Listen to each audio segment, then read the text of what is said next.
What Does she up? like does she like her name now? That it's like two of the same names? I don't know what she likes. So it's Oliva what is it? Olivia Oliva? Yeah, it's just It's Olivia. Olivia Oliva. Yeah. That's a normal name. Yeah. So how's everything going with Boss? Yeah, it's good. Yeah. Have you started the prep now? It's like Uh-huh. full-fledged? hmm Has he said anything like autistic to you that you're like that you're like, oh, that's kind of funny, but because you know how he is. You ever give you like a comment and you're like, no one else would say that. No, no, No. no. He's pretty short. Yeah. He's funny on Fuad's podcast. Yeah, just saw that he was on that. I wanted to watch it. I haven't watched Fuad's podcast in a long time, but I want to watch it if Boss was on there. Yeah, he's been on the last two. He was on the one that they just did today too. Yeah, no, no, I'm sure he's really good to listen to. It's funny because, like you say, he just he doesn't have anything to mental block to hold him back from whatever he's about to come out. Yeah, But it's always like he's got such a good mind for everything too. yeah, no, he knows the sport for sure. Man, what do you think about the Arnold? Are you gonna go? No, I don't think I'm gonna go.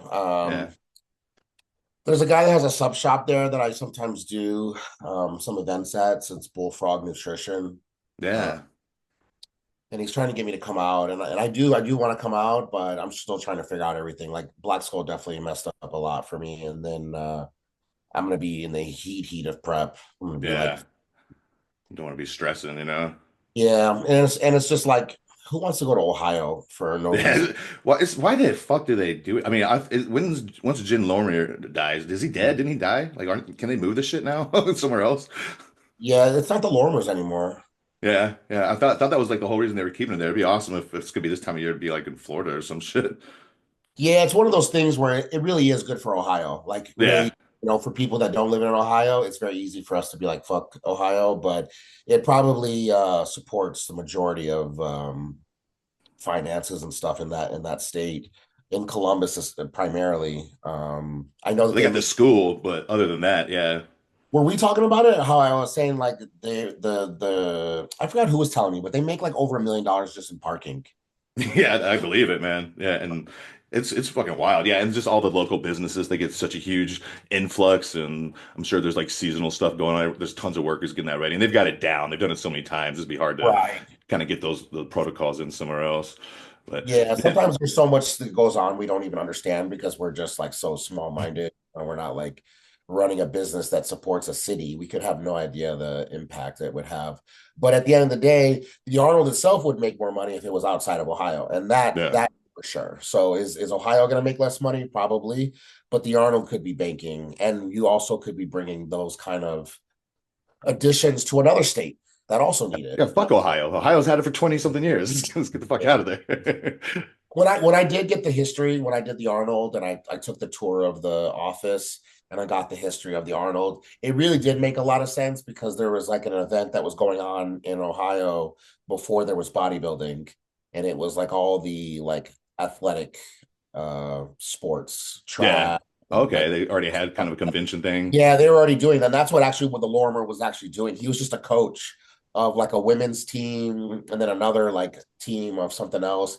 And then they had like powerlifting, and that was like the first thing. Well, And didn't then Lorimer help Arnold promote didn't he help promote the Olympia with Arnold or something? And Arnold, I remember, said he would bring a show over there with him. He helped him somehow. I remember hearing the story. I can't remember. And then that's why Arnold had it there. well, they did a exhibition with my dad. That's what was really crazy. I didn't even learn that until I took the tour. My dad and Arnold did I'm guessing it's just like a guest posing, really. And it ended up making more money and more hype than all the events combined. So then that's when You know what year this is? This is uh, when Arnold's already won the Olympia. no, I mean, I guess it has to be, right? Yeah, that's a good question because if my dad and him are still doing something together, it can't be too late because my dad was Yeah. gone out of the Yeah. IFBB. So yeah, that's a good question. I never even thought about asking about that. But Did you did you ever meet Weeder? yeah, of course. Yeah. Yeah, yeah. Were you Yo, pro when he was alive or you met him when you were younger? oh no, no, no, hell no. Yeah. No, I think he died right when I got my pro card. Okay, yeah, I can remember. Yeah. Yeah, Joe and Ben. Ben was Yeah. really cool. Yeah.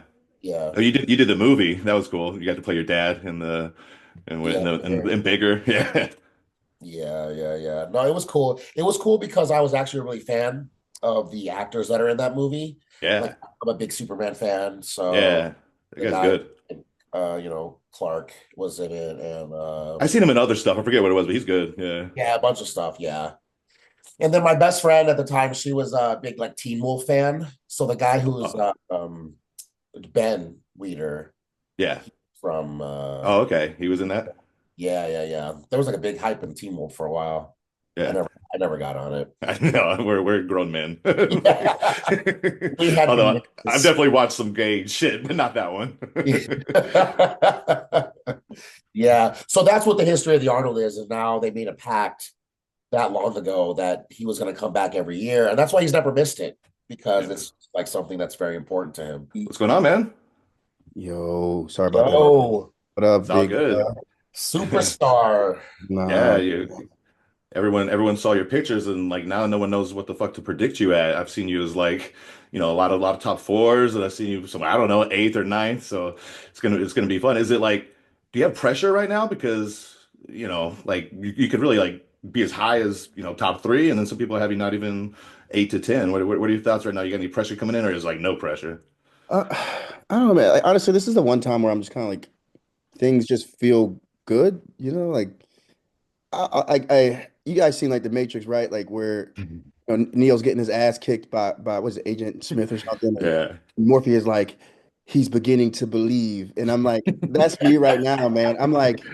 I'm just feeling believing in myself more than I ever have, and the process. And people always say, oh, man, you got to enjoy the process. And I'm like, man, F the process. I'm ready for the results. I just want to, I want to get there.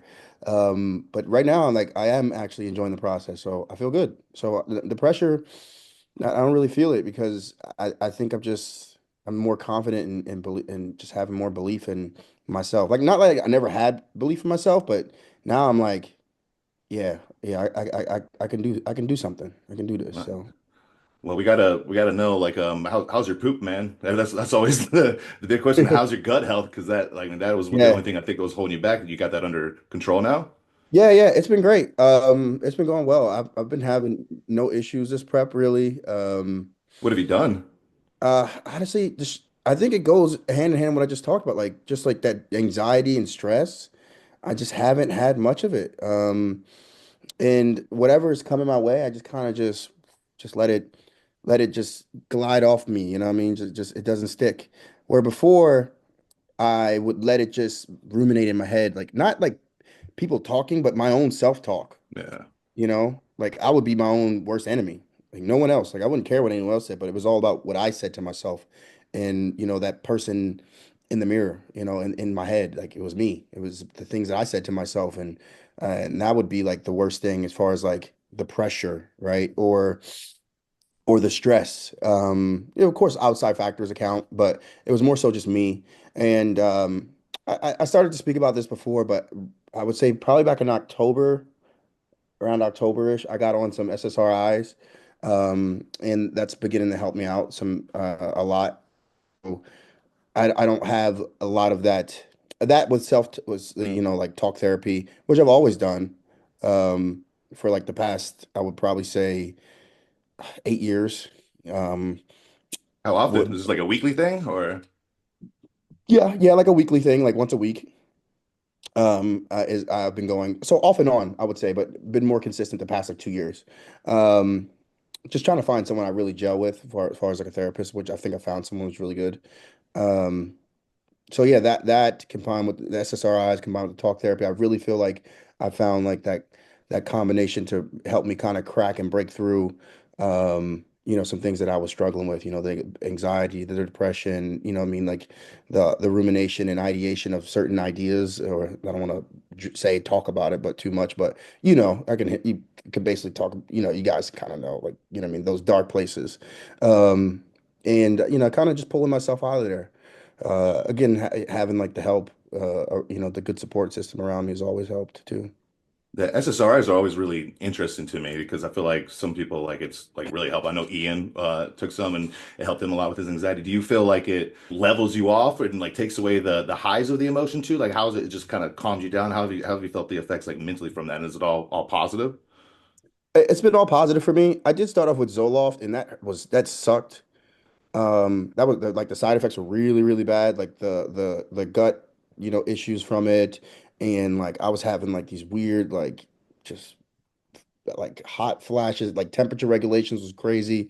So then I switched over to Lexapro, and that was really good for me. Not many side effects at all, and it kind of just leveled me off where like that voice that that negative self-talk was kind of quieted down a bit, kind of turned the volume down a little bit, where I was able to always in talk therapy. They're like, man, you have to like my therapist would say, hey man, like what I mean, you gotta give yourself your own props and big yourself up and be positive about yourself, but I didn't know how to turn that positive voice up and turn the negative one down. So now it was like it was able to kind of bring that one down, and now I'm able to kind of, what I mean, bring that positive self-talk up and really do something, do that work, what I mean, that positive journaling and other things that I was always trying to work on in therapy, but it was just like I was holding myself back because I was just like, I mean, this negative, this thing in my own self was just holding me back. But um, yeah, it was able to like balance me out more, where I feel like now I'm at a good spot where, like I said before, like I'm able to feel like I kind of believe in myself more, or what I mean, like negativity doesn't stick. Not saying I don't feel the ups and downs, which I would say like, I still feel those things, but they're not as the lows aren't as low, and the highs are still high, but they're not like, what I mean, like crazy. So Did you it's have to like play with dose much, or you were able to like nail it right away? yeah, just right away, man. I think it's 10 milligrams. It's just pretty simple. It's a low dose. Comparatively to I have some friends who take it who are a little bit more than me, but for me, it does me well. Yep. You ever consider anything, Sergio? I know you've dealt with some shit. Yeah, man, everything you were saying sounds like my cup of tea. Have you ever taken any SSRIs at all? Or No, anything anti-anxiety? no, I have a brother named Carlos who's getting all the secrets and he doesn't even tell me about them. He doesn't want to share. I see how it is. Nah, dude, like you don't want to. I'll tell you, man. Like I first tried Zoloft, man, and that was the one like I heard people liked a lot, and I just couldn't do it, dude. So I would stay away from that one personally.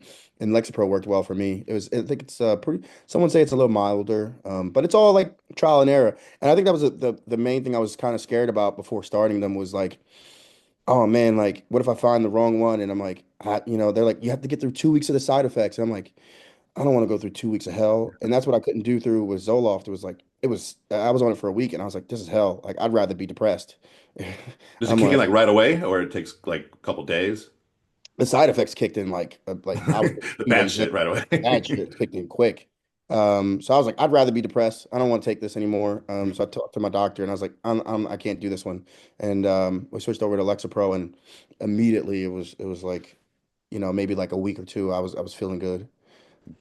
So maybe we can touch on this real quick because I get a Mhm. lot of questions, and I feel like all the people who watch me must be depressed because like every single podcast I submit questions, someone's like, "How do you guys deal with depression?" I've never really like dive into it because it's not my thing, and I personally haven't had like huge bouts of depression. I think sometimes, and I could be totally wrong, I feel like a lot of that comes from feelings of like you're not in control of your situation, maybe control of your environment. You're just at like a confluence of forces that are beyond your control, and I think that can lead to a lot of depression. I never really felt too much like that, although.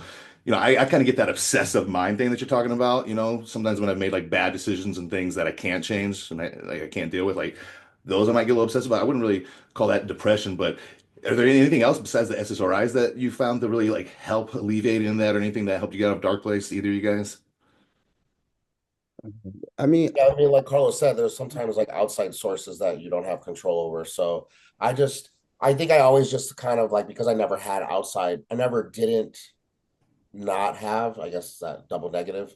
I never didn't have outside forces affecting me. So I never was able to say like everything's good in my life and I'm still feeling this way. Now I know it must be some kind of problem like that. I'm always kind of like putting it like as soon as I fix this, then I'm gonna be able to get rid of these like it's like second thoughts in your head of like, this, why'd you do this or why'd you do that or now this is going to be messed up or what if this now happens, like those all those are kind of just so destructive that I think it's really hard to understand when you really have something that's like an actual problem when your life is really good. And in bodybuilding, your life is never really all good. So you're never really able to just be like, man, everything's good. Now I can focus on one thing. You're always kind of distracted with other things. But I know, I mean, I don't know. I wanted to ask you when we got on the show, like, Carlos, are you in a relationship? Yes. So that I know just because we know each other, I'm sure that that made a huge difference. Um, Yeah, yeah, yeah, everything. yeah, yeah. I feel like that's helped out a lot as well. You know what I mean? Like, um, just being able to, share, this with some people, with another person and kind of speak about those things help. And then also, um, when I have like a therapy session, I don't have to keep it to myself. I can kind of say like how it went, like, hey, like this is kind of, I don't say everything, but I might say some things, you know what I mean? So then that way I can kind of just include, them into my world a little bit. So that's been nice. Um, and yeah, man, like I think for me, um, I didn't realize like it was like like I would say recently I realized I wouldn't say problem, but it was like a reoccurring thing was when it just kept coming back. Like I'd be like really good. I'd be like I'm good. And like, oh man, I'm down. Like I'm really, really down. I'm like, I'm okay. And it was like over and over. It was just back and forth, years and years. I'm just like, and I was like, it's just recently this year, I was like, you know what? I think I'm gonna just get on some SSRIs, but I was kind of scared. And then I was like, just took that leap. And then, I'm like, oh, well, Zoloft sucked. But then I found one that worked for me. And I'm like, I feel really good about it. Um, and then coupled with bodybuilding where everyone's an armchair quarterback and, what I mean? It's like, that's, what I mean? Sometimes that's the perfect storm for kind of beating you down even more. Um, outside of just like, if you were just like, I would say like a regular person, right? Like you're more of a public figure, Sergio, right? Like I'm pretty sure like over the years, you've heard numerous amounts of BS from people and what I mean like it's taken a ton of mental fortitude just to get past that and other things that you've been through in your life like so um yeah man to have come out to see where you are today um after dealing with a lot of stuff dude like I think that's pretty commendable like I don't know how you do it. Yeah, that's just because you know me personally. We've talked about our our demons, and I think that's probably part of the problem. I mean, obviously there's a bunch of dickheads that doesn't care, they don't care, but I think also too, I think as being like men, we're supposed to like not really talk about things, and I think we keep a lot of stuff in. Where if reality, like if people knew, I think a lot of what bodybuilders went through, you would have to on a a human side, you would have to start to sympathize because no matter what, everyone's been through what we're going through at some point, but they just Mhm. can just take the day off of work, use a sick day or whatever it is. And I think with bodybuilding, we're not allowed to take days off. And then if we do, it's just like, oh man, now we're even further behind, which adds more to it. That, yeah, a lot of Mhm. times, because it's so crazy, what's the craziest thing about it is that when we first started doing this, we didn't make any money from it. We even paid money, and we were low key the happiest we've ever been.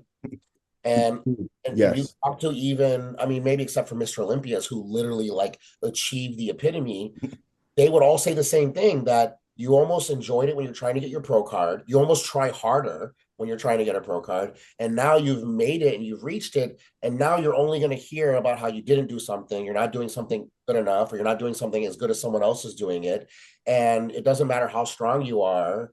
Like me, I'm born and raised in this whole sport. No one can tell me anything about bodybuilding that I don't know. And still, that shit breaks me down sometimes because you're only human. And after a while, you start to think like, man, you know what? There was that one day that I was really upset about a fight with my girlfriend and I took the day off of the gym. I should have just manned the fuck up and just went. And then it's really like, is it really like we're doing anything bad? Or are we just not exceeding other people's expectations? And like what are our expectations of ourselves? Like what you just said is your own expectations and pressures for yourself going into the Arnold.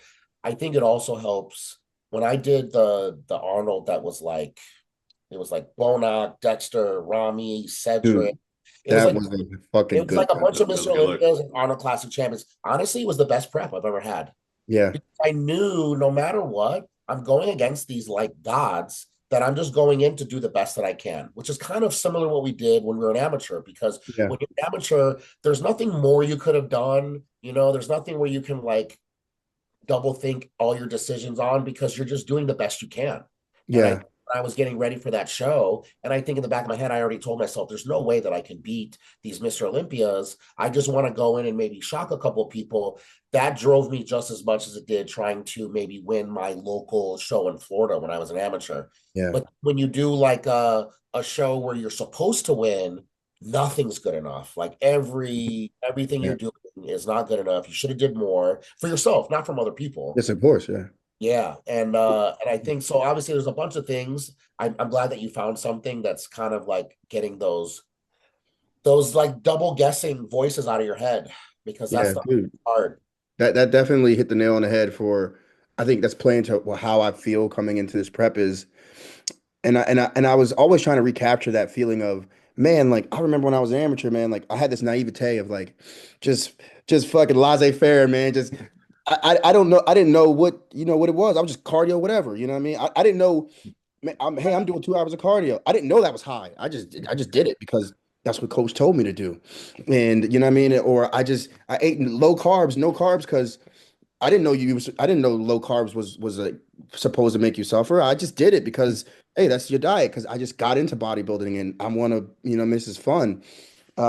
So I think that's how, coming back to it, like what you said about, coming in and just doing the best you can, which by the way, that was an amazing fucking show. Like I still think that was one of your best looks. Like in your Oh yeah. routine, dude, I tell everyone that's probably one of the best routines I've ever seen. Like, and I still remember to this day. Like that was sick. And that's the other thing about bodybuilding. That's the hardest part for people that don't compete to understand. That's the worst place I've ever got. So the best I've ever looked Was on that the fourth? Was that I fourth don't know, again? it's fifth. Oh, Kuklo beat you. Yeah, Kuklo He beat beat me. you. Fucking really? Beat you. Kuklo. They didn't give me Shouldn't the have. Kuklo. Shouldn't I'll have. no never, I'll, disrespect, but I'll never I don't let. remember that. I don't remember. I mean, most Yeah, people weren't agreeing with that place. That yeah, but was a right, good Cedric too. yeah. I mean, yes, but see, exactly. Like I beat Cedric, but Mhm. I didn't beat Cedric. Like it It was a wasn't. good Cedric. It wasn't a shit Cedric. I mean, it wasn't, but it wasn't the Arnold Classic. So my point is Yeah. that like exactly we have these like, oh, we're gonna do really well, and then you do really well. You actually do. You look the best you did. I actually just ran it so funny. You said I ran it to Milos a couple of days ago. He told me that he went up to Mannion at that show, or Mannion came up to him and was like, "Hey, so who do you think's got winning the show?" And he was like, "Man, actually, I think Sergio should be in the top three." And he was like, "Sergio?" And it was like, "What?" And so it was so crazy that he was even battling then, saying like, "Man, this is the driest this guy's ever been." But Dude, yes, bro. You didn't drop a sweat during that fucking yeah, that not a show, drop, dude. man. I know. Because I remember so clearly. Sorry to cut you off because I'm so hyped about it. Because dude, I followed your career before we became friends, but I'm so hyped about it because there was no one there because it was COVID year. So it was like I got up front center seats, and this dude was just fucking looking sick. Lines all through your legs, dude. Glutes peeled. The routine was fabulous. I remember the song, dude. Like it was like one of those moments in your head, like where you're just such a fan of bodybuilding, and it was just like it's just stuck in my head forever. So sorry, that was me. Oh, That's thanks, me I being a appreciate it. fan. No, because I'm the same way too. If I hear songs that I used to like, someone did a routine to, it immediately is the routine in my head. Like a lot of times, music's ruined for me because of bodybuilding and certain people's routines. But exactly. So look, I got fifth, and it's like money wise, I mean, it wasn't that much money, and then I can go to Tampa and get second, and it's like devastating. Or Mhm. second place in Chicago, it's devastating. Losing to a 212 Mr. Olympia, it's devastating. But is it? Or is it just now because our standards are raised so much higher from everyone else, but also ourselves?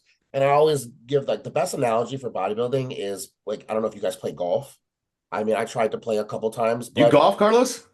You said yeah. No, I've friends. I was in a fraternity. A lot of my buddies play golf. I just watch I'm just them. trying to picture you golfing. Sorry. Hell no, I just watch them golf. Okay. so when you first start playing golf, it's fun.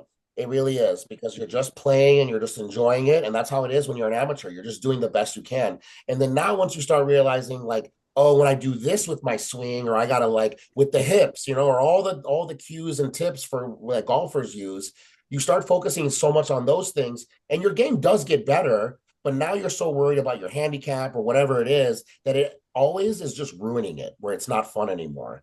And that's the tough part that people who compete in the NPC and then people who compete in the IFBB don't understand is that if you have a favorite food or a favorite restaurant and then you go work there, you don't like that food anymore. And it's very hard for you to still do your job like you love it. You still have to serve people, you still have to be, greeting people, you still have to be in a good mood because you are going to make more money by doing that, by being a good server. But you can't stand this building anymore because it's not fun. You used to come here and you would have your birthday parties here or whatever. Imagine working at Chuck E. Cheese. You would literally want to rip the mechanical things Yeah. off of its like rip its head off. But when you were a little kid, it was like the best place to go. And so bodybuilding is so like that where now you are working. It's not for fun. It's not a hobby anymore. And you can do things where you still find enjoyment because there are things in bodybuilding that are a lot of fun. We still get to travel. We don't have a boss. Like a lot of us don't even wake up to an alarm clock. A lot of things that we don't take for granted that, we do take for granted, a lot of people have to do in their life.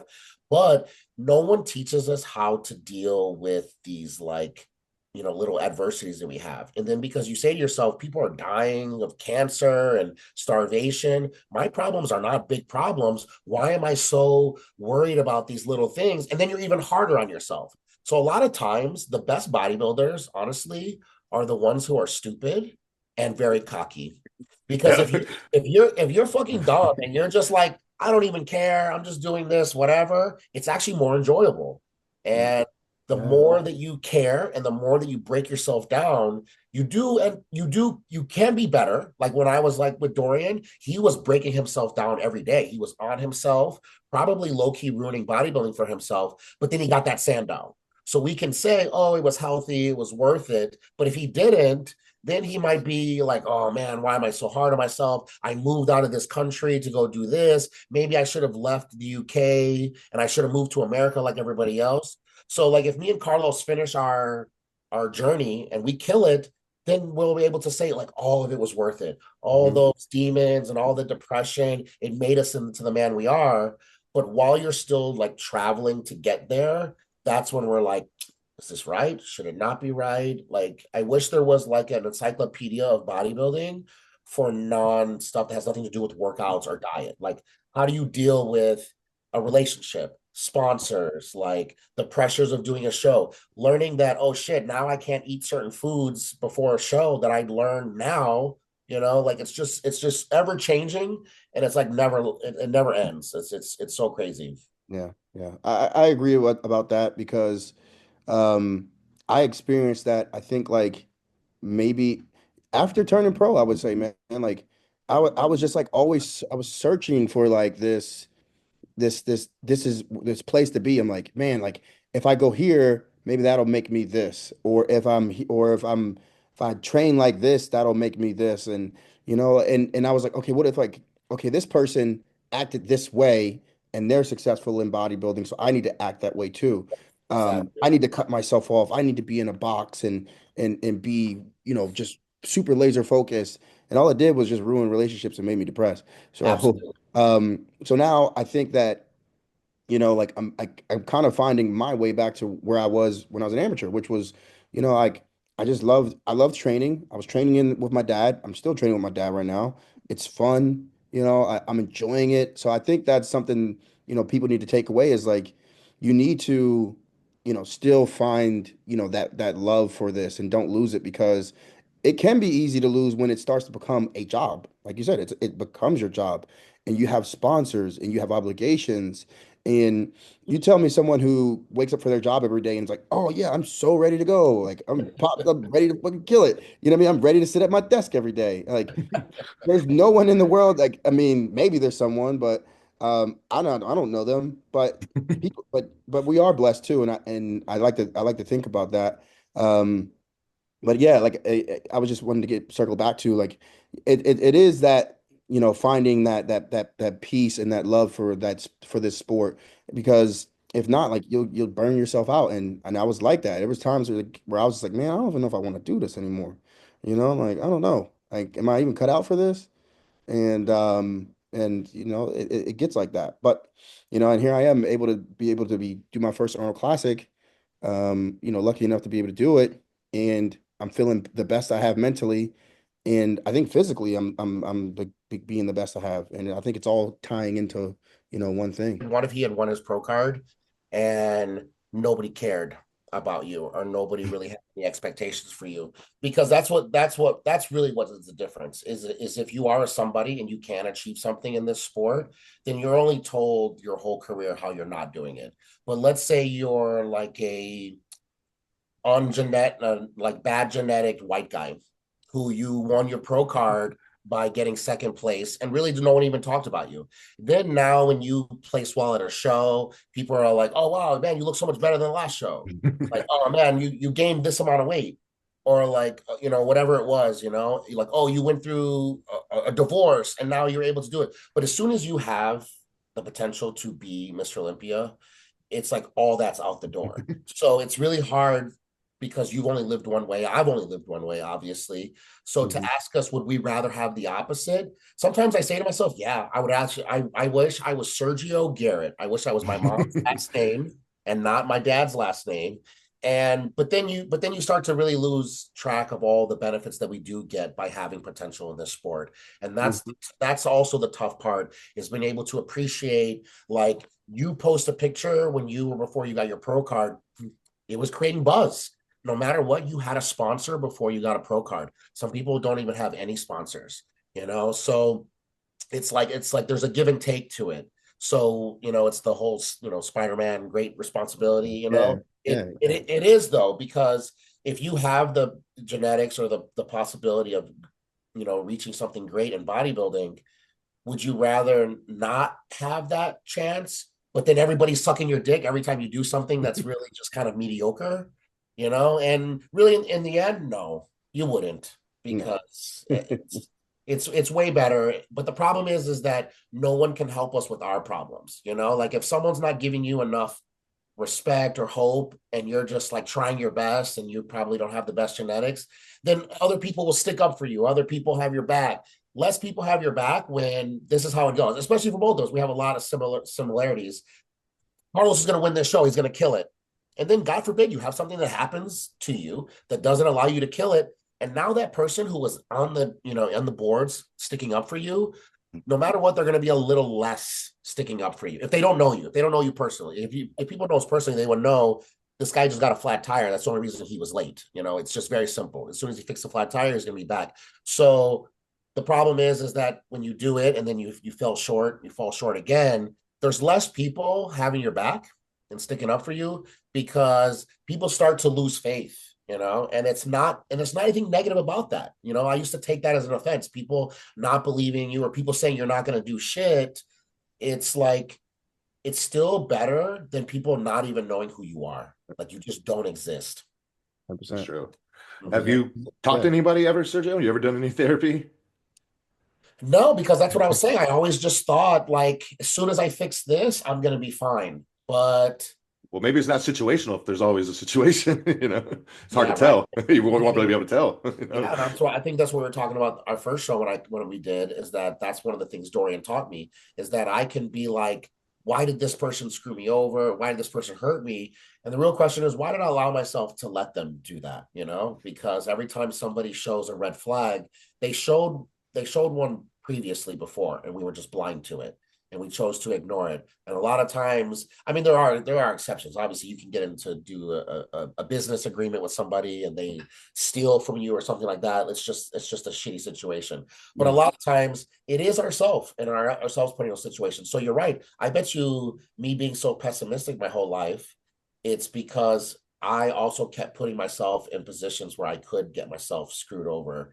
And like what Carlos was saying too, about you start like looking at how other bodybuilders are dealing with things. I used to do that all the time too. I used to do this thing where I would be like, how would Branch Warren deal with this? Like, I feel like Branch Warren, like, has no problems in his life. He's never had any adversity. He's never struggled. He's never been down on himself. But of course he has. Of course he's had all of those. But you see him and he's just like the most manly, macho guy you've ever met in your life. That I feel like he just eats his haters for breakfast. But 100%. he for sure had to have dealt with some things. So when he was saying about he tries to deal with what other bodybuilders deal with, I used to do the same thing. I was so pessimistic that I would see bodybuilders that are like I'm gonna win this show. Like I've never said that before. Like the amount of anxiety it would give me to say I'm gonna win all these shows rather than I'm just gonna do the best that I can to win the show. So I started doing it where I'm like, you know what I'm gonna be? I'm gonna be like super positive. And I don't know if like we ever talked about this, John, but when I was in Dubai and I realized I was gonna do the Cal last year, I wanted to have a deep dish pizza randomly from Chicago. So I mailed it to my Airbnb that I was going to have in California, and I addressed it to Mr. California, like the winner. Like it's probably the most like positive thing that I've ever done in bodybuilding. Like the most like what is it like putting it to fruition kind of thing. Yeah, Yeah. yeah. And I never liked that. And what I started doing is how the fuck is Nick Walker so positive about how I'm gonna win my pro card and then I'm gonna win Mr. Olympia? Like he said it full normal faced, not like, like I'm saying it to like motivate myself. He absolutely believed it. And it's so motivating to see someone believe in themselves so much that I started being like, I'm gonna do that. And then now that I did that, and I'm like, oh, I'm gonna win this, and I'm gonna do that, I'm gonna go here, and then I don't. The problem is, then the pain is even worse. So that's what I'm trying to now struggle with is how do I deal with my problems with not being negative person. I don't want to be a negative person, but I don't want to be so fucking positive that I'm like, what? I didn't win the Olympia 7 times in 6 years. Like what? How? Like what a loser. So like it's like a tricky, Yeah, it's it's a a slippery balancing act. slope. Hmm. So one more question, then we'll get off this, Carlos. So in addition to like the SSRIs, is there anything else that you can think that may help? Whether it's like physically, I mean, are you doing any like modalities? Are you doing sauna? Are you going for like walks? Doing any meditation, anything like that? Yeah, I have an app and people can look it up. It's called Insight Timer, and it's really cool. They have like, just various, things on there for like meditation, gratitude. They have morning breath work, things to help you fall asleep, or if you sign up for like the paid version, they have actual like programs on there where it's like daily, programs you could do. It's crazy. So I suggest people look into Insight Timer.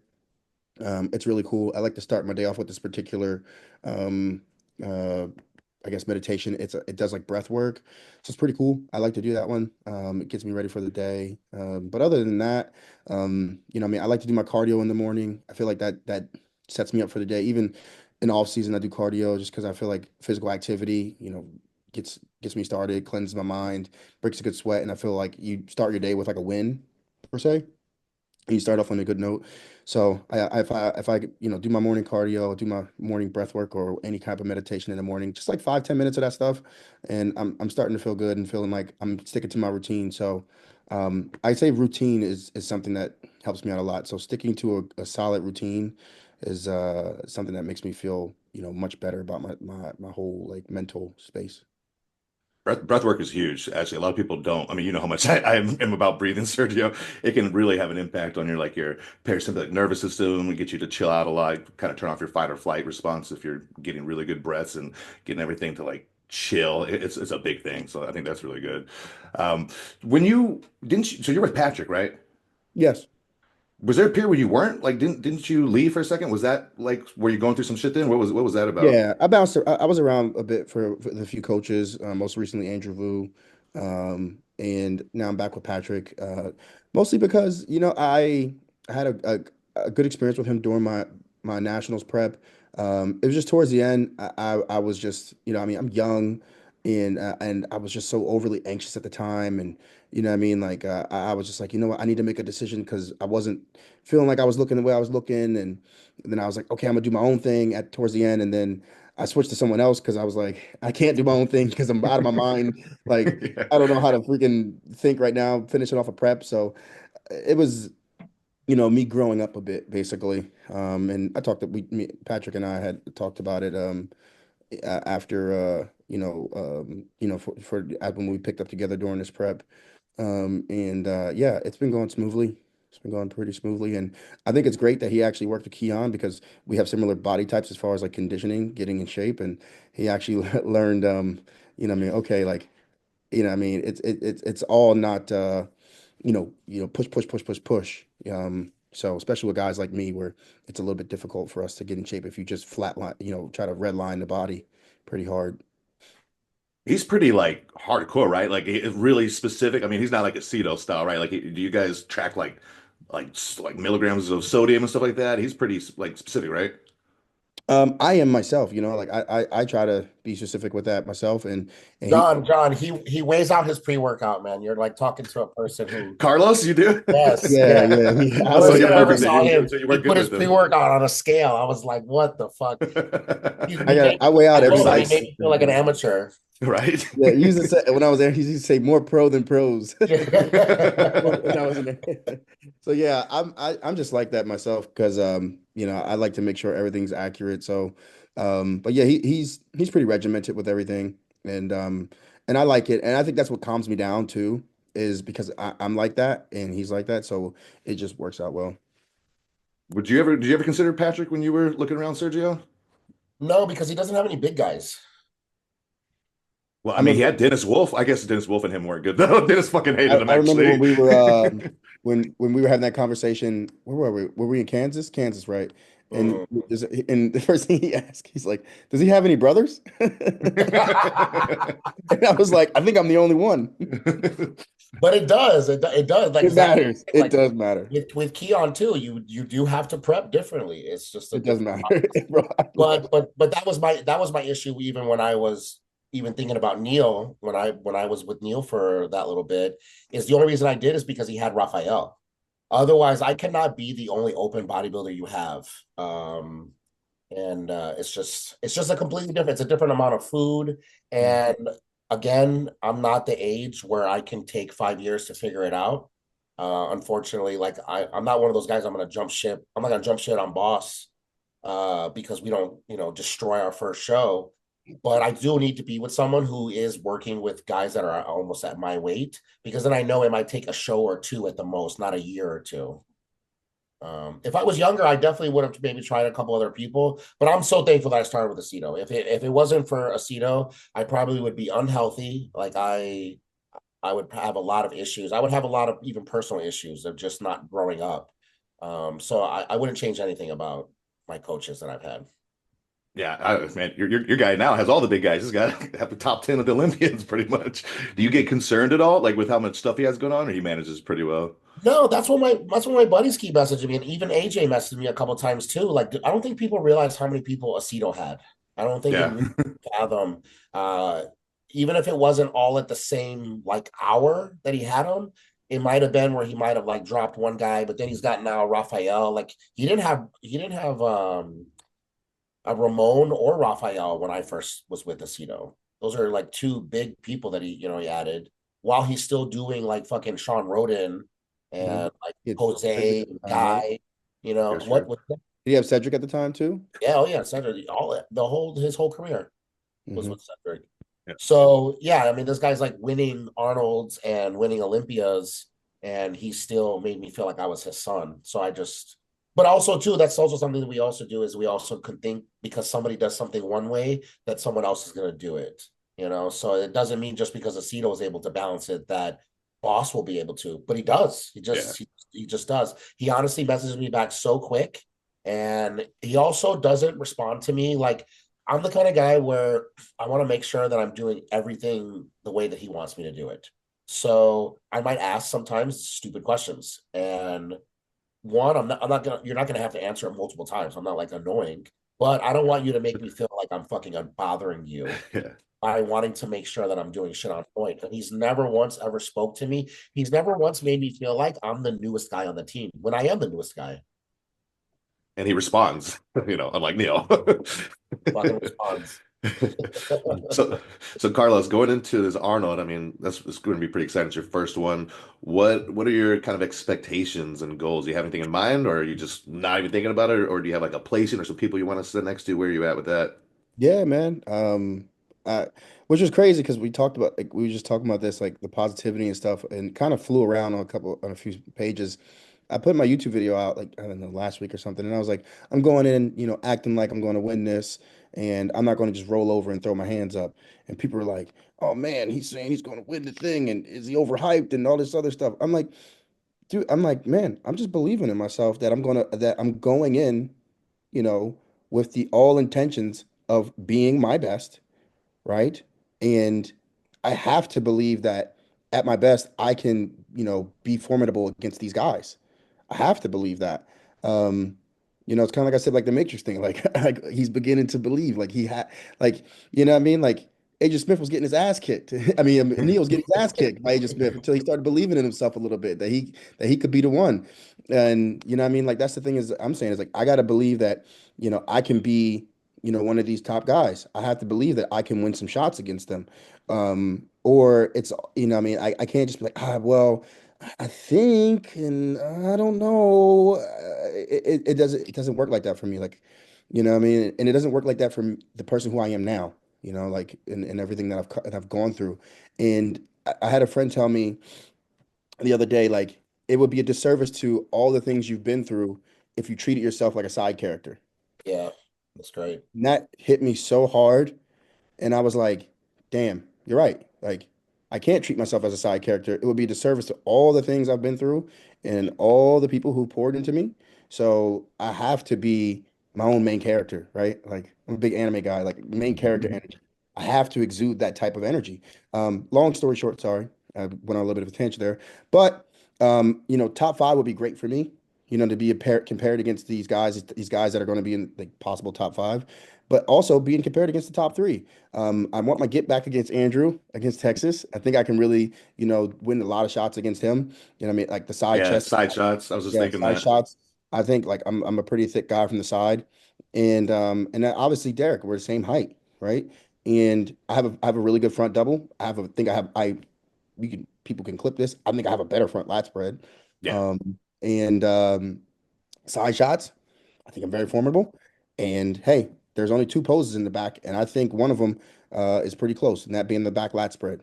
He can have the front, he can have the back double. I think my most muscular is really good, and I think my ab and thigh is great too. So, Do you think you can um, take anything off Samson? you see that photo he put up the other this That's yesterday? what I'm I asking. threw I threw my phone away. I said, God damn, The back double or what one? the back double. I just threw my phone in the air. I said, God damn it. Um, I was yeah, thinking the same thing. I can see you taking pulls off of Andrew and Derek. Like I can yeah, see those. And Sanson's is a beast, man, but he's putting out the blueprint for what I mean, like you know, guys who are just trying to come up and progress. So, um, I think that'll honestly that's very tough for anybody.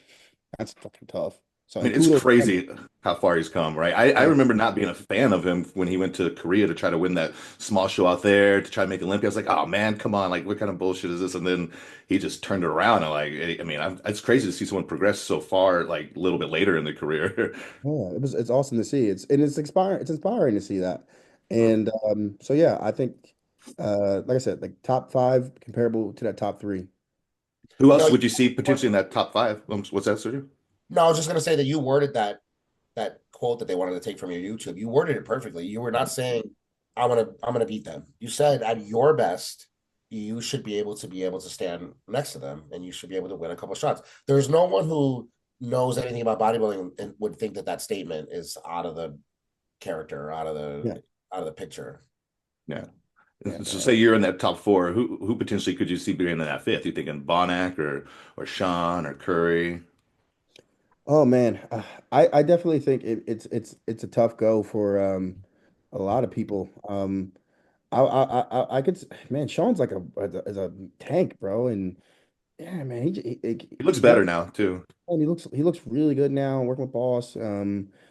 But I mean, there's guys like, I mean, Brandon, he's a fucking Mr. Olympia, and I think staying home, and working with Justin Harris is going to be good for him.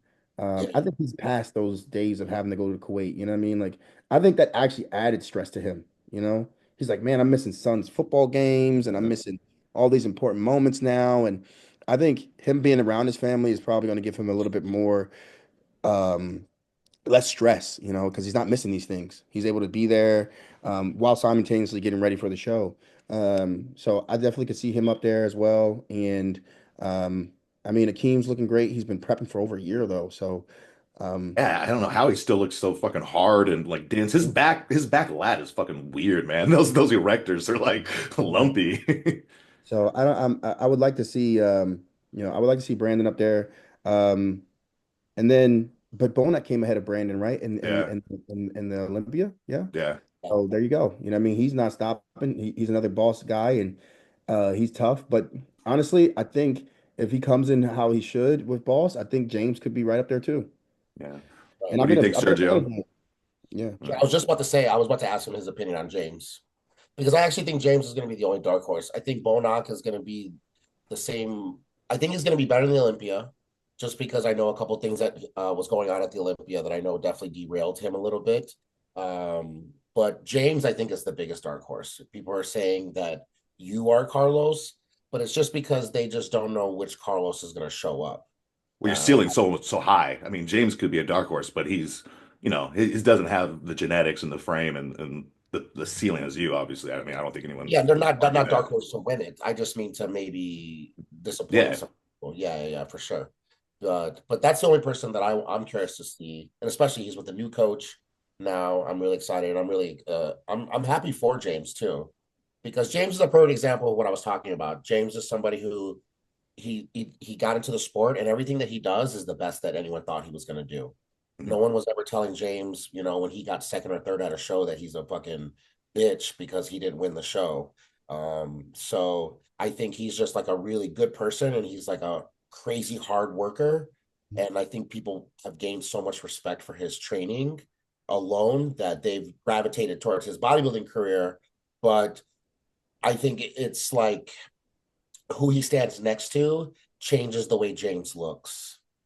And I think I mean, call it what it is, a bunch of brothers and a bunch of round muscle belly genetics, he's going to stand out more than I think anyone else. So sometimes that might help because he Yeah. might be the Branch Warren standing next to a Victor Martinez or, other guys like that. And, might have a different kind of like pop.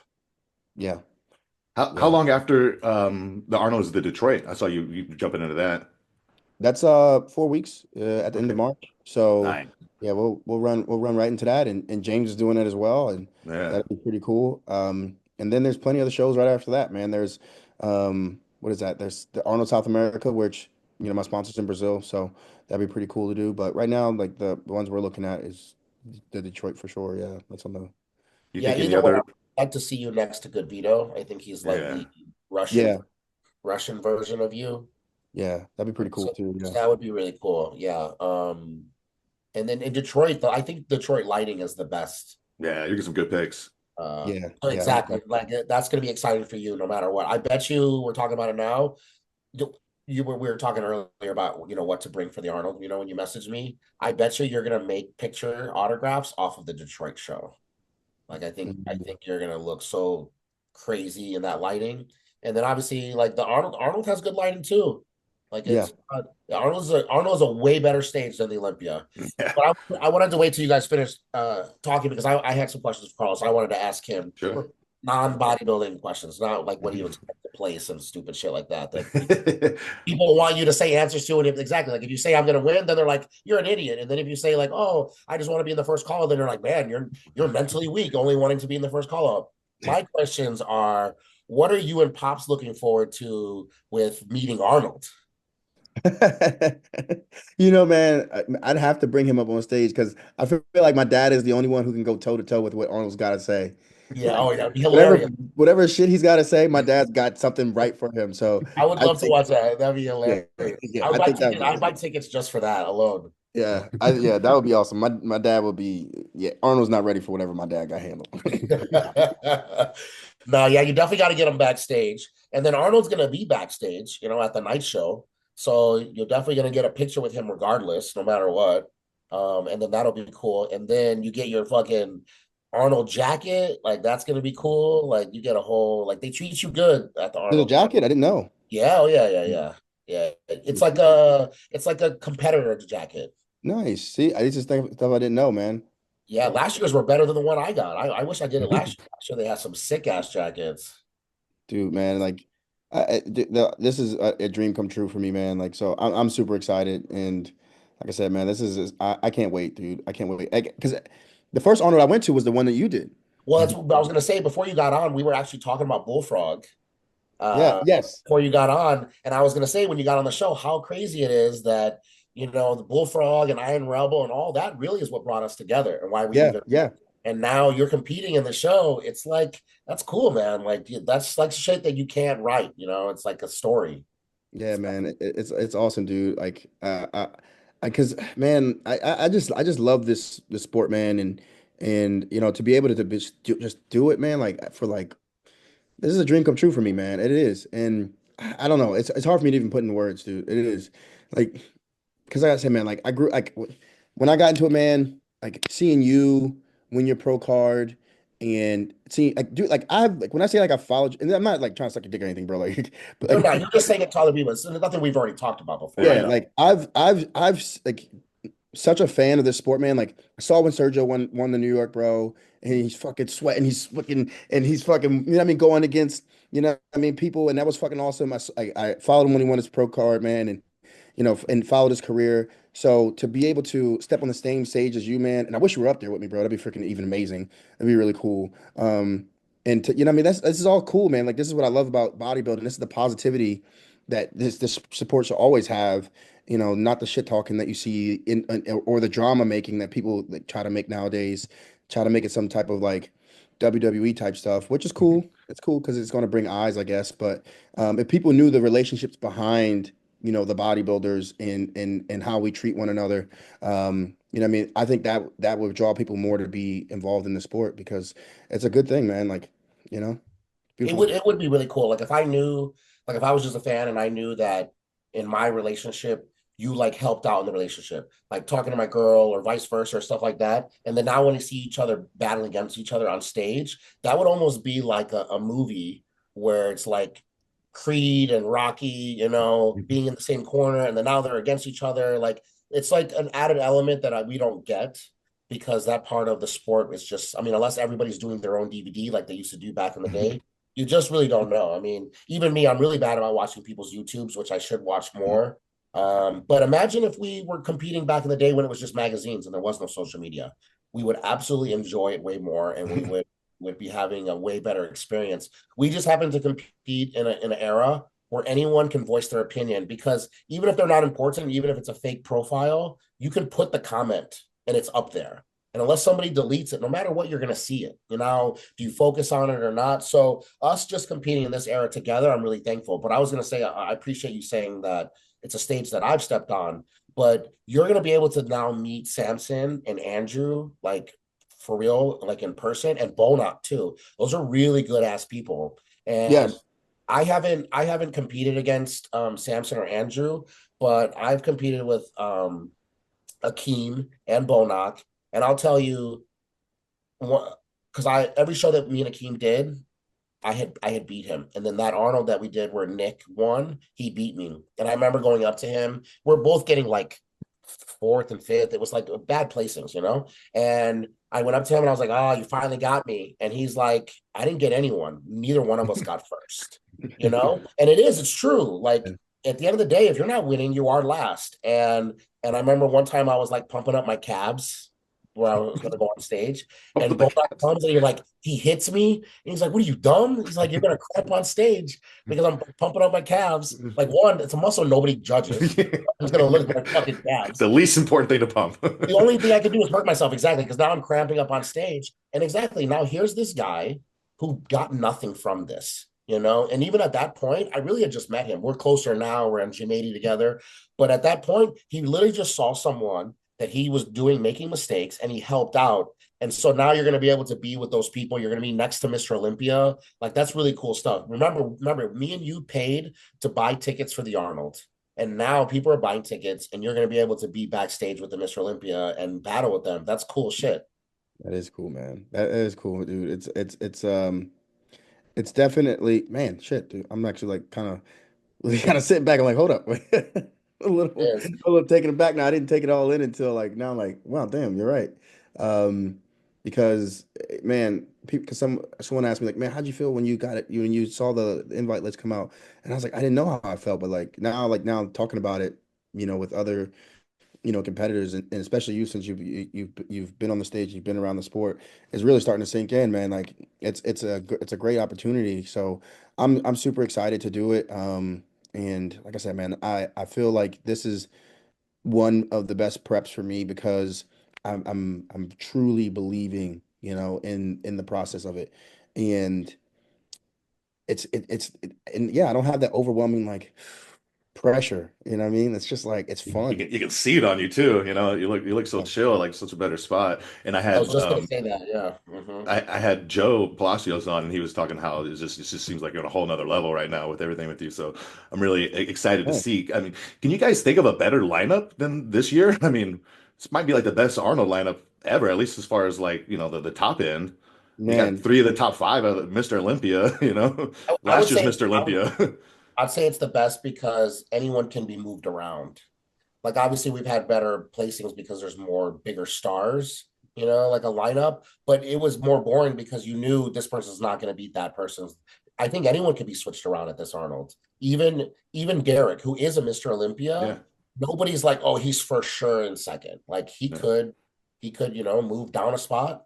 I mean, who knows? Maybe him switching to a Aceto, he might catch Samson, maybe like you said, dieting too long. You never know. And that's the exciting part about this whole sport as a whole. Yeah, this is actually going to be really good. It's going to be one of the ones where, like like you mentioned, it's anybody can get switched around anywhere. It's like, yeah. And as a fan, I'm excited for it too. I got to not get starstruck too much. I mean, So, if you just think about the stats, right? We've got this year's Mr. Olympia, last year's Mr. Olympia, another former Mr. Olympia, Arnold winner, Bonac runner-up, 212 Mr. Olympia. It's like so there's a lot of accolades going to be on stage there. yeah, it's some heavy hitters, dude. Yeah, man, it's gonna be crazy. It's gonna be wild, and I'm like I said, I can't say it enough. I'm excited because yeah, it's a good way to kick off the year. It's a good way. Exactly. Hmm. Man, so like, all right, we'll switch gears a little bit. We've been talking about Arnold for a minute. So Oh you yeah. two guys have got like probably two of the sickest genetics in the IPB. I mean, Carlos, were you always just a fucking freak? You just started bodybuilding and it happened right away? Like, have you always been crazy looking? I mean, I was a I was a middleweight. In 2017 was my last show as a middleweight. I came in fifth in nationals, NPC nationals, and I mean, I remember in 2016 I did NPC nationals. I'm still natural. How old were you then? I was In 16. 2016. I can't even remember right now, man. I might be Prep like brain, 24. sorry. Yeah, 24 or something like that. Okay. Um, You said you're a natural? yeah, and I was natural when I did that show. And I was like, yeah, I think I was 24 because then 25 or I was around that 24, 25. So I did MC National in 2016. I came dead last. And that was like, ugh, I was like, man, like I'm last. Like, when it says 16 out of 16, out of 16 out of 16, I was like the last 16 on the thing. I was like, I'm the last of everybody who's last. So, what I mean, that was a bit like of like, oh man, like I don't know what am I gonna do? And then afterwards, that's when I decided to, go transition over and really step up my game and and I came in top five in NPC Nationals 2017. So one Took year. off, took off, and I took off, and I was still bodybuilding, and I tried prepping in 2020, but that was the COVID year, and things just didn't work out right. So yeah, I Were you just eating like a bodybuilder? When you say you're bodybuilding, you were like 100% on the food then? You were still yeah, weighing all your shit? Yeah. yeah. I was basically just in one extended off season with like a mini prep in 2020, when I was trying to get ready for a show, but with all the qualifiers and stuff, it just didn't work out, which is fine because it worked out well the next year with, me going on to NPC Nationals and winning the overall. So I would say one person actually, since we're on the topic, since we brought up Neil, was one person who actually saw like some potential in me was Neil. When I did 2017 Nationals, he was like, he's like, you're a middleweight now, but you won't grow into your body until you're like a light heavyweight. Um, and then I actually turned out to be like a That's, super heavy it was super, right? Yeah. when I'm a pro Justin card. won the heavyweight, right? But yeah, but in 2017 he did say that to me. He was like he's like you'll grow into your body when you're like a light heavy or a heavyweight. And he was right. Like I definitely started to fill out a little bit more. and things started to, my shape started to come out more with, my arms and my legs and shoulders and chest and things like that. So I don't know if I was always a freak, but I definitely grew into one. It was in there. No, with your quads, like were they the sweep just there, or did you do something specifically the way you train, you think, to help with that? I mean, I used to play football, man, and uh, Maurice Jones-Drew was a running back for the Jaguars, and he had legs on him. He just had legs. He was crazy. He had big legs, and that's all I wanted. So in high school, I would just be squatting a ton. Like when kids was like doing benching and stuff, and they had big chests, I was the guy. I was squatting, so I had big legs. That way, honestly, and it was just like that's all I did. When I was playing football, I squatted twice a week. Are you like in a power squat stance? Are you more narrow, or how would you set that up? Um, I would say I was like more medium with, I wasn't like a super wide like a power lifter, like low Going bars. all the way down, super Yeah, deep, or you? yeah. Yeah. Yeah. I was just doing like tons of squats, man, and that's what's paid off for me. I remember in 2016 when I got last, they had the message board still back then, and this was a Cito. He was on RX Muscle, and he was like Carlos Thomas, good legs, looks young. And I It's remember very that. Aceto. That's Yeah, very good yeah. legs, looks young, and I remember it to this day. Um, and that's all I had, man. And if I find, I have to send it to you, man. But I had some. I was just all quads and hamstrings Worst things. in 2016, and eventually it just started growing into my own frame. So yeah, I was always just blessed with some big legs, genetics. I You wanted still to message squat? I wanted to message you after nationals, but I was worried that everybody was messaging you. Did you see the guy who was like half Johnny Jackson, half Carlos Thomas Jr.? Yeah, yeah. Yeah, I wanted to ask you what you thought about him because I think he's going to be something in the future too. I think what did he win? The middleweights? One of the middleweights, dude, and his Oh, legs are the stupid. one just now? Yeah, Yeah, yeah. yeah. His legs are stupid. Man, and dude, he looks ridiculous, man. I think he's going to be great.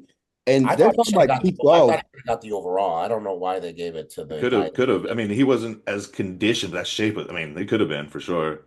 Yeah, he's going to be a problem, bro. Like I mean, he's pretty short. I saw him on a podcast say he was like 5'2" or something. Yeah, he's Yeah. a 212. He's a 212 at And he's best. green. He's really green, right? Yeah. He's super green. I think he hasn't been bodybuilding for that long. So, I mean, fucking legs are stupid. Like they were Yeah, crazy. I figured people were messaging you because even the play-by-play people were like, "Oh, it looks like a Carlos Thomas Jr." Yeah. He looked good. He I looks like Johnny congratulate him. Jackson on your body, is what he looked like. That's good because I always get mistaken for Johnny Jackson. People like, is that yeah. And there's people who are watching this podcast who have no idea who Johnny Jackson is. Right. Oh, God. Or Maurice Jones-Drew, bro. You threw out the old school name with that. Oh my God. I mean, Yo, I nah, remember I'm a him. big fan. I was a big fan. When I played running back in high school, I was following all the running backs back then, around Mhm. that time when they came out in that draft when it was like AP, Adrian Peterson, Reese Yeah, Drew, all those guys, man, they came out in the draft. I was like following all of them.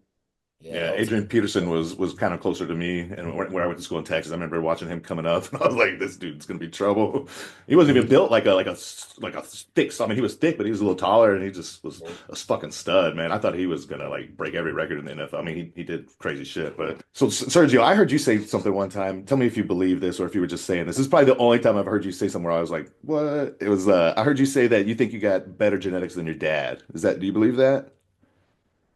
Yeah, I just think that I compete in a generation where they judge you on your condition, not your shape. It's just completely different bodybuilding because I think if you have to think right, so every picture of my dad has to be like 15% body fat. Except for that one show. The one show, right, where he Yeah. thought he did so bad. See, it's exactly what we were just talking about earlier. He thought he did so bad that he retired. And it was the best he's ever looked. But Damn. because it was eighth place and not first place, see, it only just proved exactly what I was talking about. But no, I think that if anything, I have better genetics, but I didn't mean like only on a bodybuilding standpoint. I meant like as an athlete. Oh, okay, yeah. Yeah. Like I meant like if you put me in any sport, I'm gonna beat my dad. I Like could see that, yeah. yeah. And look, this is the toughest part in bodybuilding. To prove your point, it's impossible not to bash someone. right? Yeah, true. You tell me Carlos Thomas Jr. is the best bodybuilder in the world. I'm gonna now have to name reasons why he's not. It only makes it seem like you're such a negative person and you're bashing someone. Now take that this person is like one of the best ever, or even passed away, which is even worse to talk about someone, then you're a piece of shit. But we're not gonna talk about my dad's legs. Would have taken last place at any NPC show that there is today. So it's completely different. Are you telling me my dad wasn't squatting? Of course he was squatting. They were squatting a lot. His genetics and his legs were not good at all. You can just have a 17-inch waist so it makes your legs look decent, just like Frank Zane's legs. Frank Zane's legs would not even win a wellness division today. Well, definitely not. Wellness guy. He wouldn't. Yeah, not at all. Well, yeah, He we're wouldn't do losing. wheelchair division. Only Carlos isn't losing to wellness women. Yeah, I know. But it's true, and it's not like where they are compared to where we are today, and obviously drugs today and drugs back then. There was plenty of guys that had big legs back then. It Yeah. just wasn't my dad, and it wasn't a couple of the Mr. Olympias. Like Tom. Just think Tom Platz and Chris Dickerson existed during the same time period. Yeah, yeah, that's wild. I mean, Yeah, Tom, yeah. Tom, they used to shit on Tom Platz. Remember, that was one of the things that one of the judges said why they didn't give him the Olympia that Franco with his bitch tits won, right? Is because he said he was too imbalanced. Like Right. I get those legs are too big. Like they're just like it's like come on, dude. Like they're 3 times as big as everybody else is. Yeah, we just use the word genetics and we immediately think about bodybuilding because we're bodybuilders. I meant like genetics in just general. Like I Yeah. can jump higher than my dad. I'm faster than him. I can play. I feel like I did. I played every sport except soccer. So I'm just like a genetically good athlete. Hmm. Hmm. I wouldn't say my muscle bellies are better than my dad's. There's no way. My dad's stomach was like negative. His arms are bigger than his head. Like his back is better than my back now, and I'm taking every fucking drug on the planet. So like, I didn't mean it like that. I don't know where I said that. It must have been a long time ago. I think it was on that RX Muscle podcast, the very first one, way back in the day. Yeah. So one of the questions I had, you're a pretty big fan of the sport, right, Carlos? Like Sergio, you're a historian at all? A little He, bit? he is, yeah. Yeah. Yep, yep. One of the questions was who do you guys think had like the best genetics from each era? And I don't really know what an era is, but I would say like let's say like we're talking like 60, let's go like 15 years, like 65 to 80. Would you say your dad's got the best genetics of that era, Sergio? Uh, in the 60s, yeah. But then I would switch and say that Bertil Fox and people like that, we never got to see what they look like dieted down. So if Bertil Fox was completely shredded to a bone, we might be saying he had some of the best genetics ever. I saw a picture of my dad standing next to Bertil. They did a show together, and it just really showed you where the judging was in bodybuilding at that time. My dad won the show, and Bertil was like fifth or something, and Mm. he looked like Vince Taylor. He looked like he was just the most muscle popping abs are just Do you have humongous. legs? I don't remember. Yeah. You have good Bruno had legs? everything. Yeah, he Yeah. had everything for Yeah. sure. But what they wanted at that time period is not is to not even have him in the top three. And then Yeah. exactly switch it and put these guys in competing today. I say this all the time. I actually think the bodybuilders of today look worse than the old school bodybuilders, but not because of like we're working less hard as they are or because of the steroids or anything like that. I think because sometimes to be so shredded that your glutes are so peeled, you lose a lot of your shape that a lot of these guys had when you look a little bit better with a little bit of fat on you. But it's really tough because the lighting in the 90s was so good, but Kevin Levrone, Cormier, and even Sean Ray, they had a little bit of fat on them and a little bit of water. And they looked even better than some of the guys who are like 1% body fat today. And I think it's just the look of what you prefer is less science project. You actually look a little bit better. So like Yeah, I before my science show, project is before I drop water, I feel like I look a little bit better. Obviously, I'm probably overdoing it on the diuretics the time I get on stage, but I would still rather prefer even my look about a week out. Well, yeah, or like right after, right? Like a couple days after. That's a good Yeah. look. But to answer your question, sorry, I got sidetracked. I would say if you go backwards, because that's the easiest way to do it, because yeah. it's hard to name people that didn't win shows back in the day. It's just really Yeah. hard. Just work. Yeah. I would probably You say can you can talk about like Danny Padilla, Yeah, yeah, I was thinking of him. yeah. but Muhammad Makawi, like that guy. I steal most of my routines from that guy, but he probably weighed less than Lee Labrada. Yeah, I think it So was like in the like 180 yeah, tops. yeah, right. Yeah. So it's really hard with those guys unless you really lived during that time and you studied that time. So going backwards the other way is easier, where you have Lionel Bayecki, who is for sure Yeah. genetics of He our was the new flex. He was supposed to be the new Flex Yeah, he was Wheeler. crazy looking. yeah. And then even like people like Gunter. Gunter had really good genetics. He just happened to exist during a Ronnie Coleman, Jay Cutler Yeah, he era. did. Yeah, I mean, who was that one? Who's that guy? What's his name again? Who looked really crazy at one Olympia? Gustavo Bedell. He looked really good. Oh, Two Gustavo. Olympias. Yeah. He got top three Gustavo's the twice. best. Gustavo and Victor Martinez and my dad are the only, oh, I guess Hunter now Yeah. are the only Hispanics to place in the top first call out.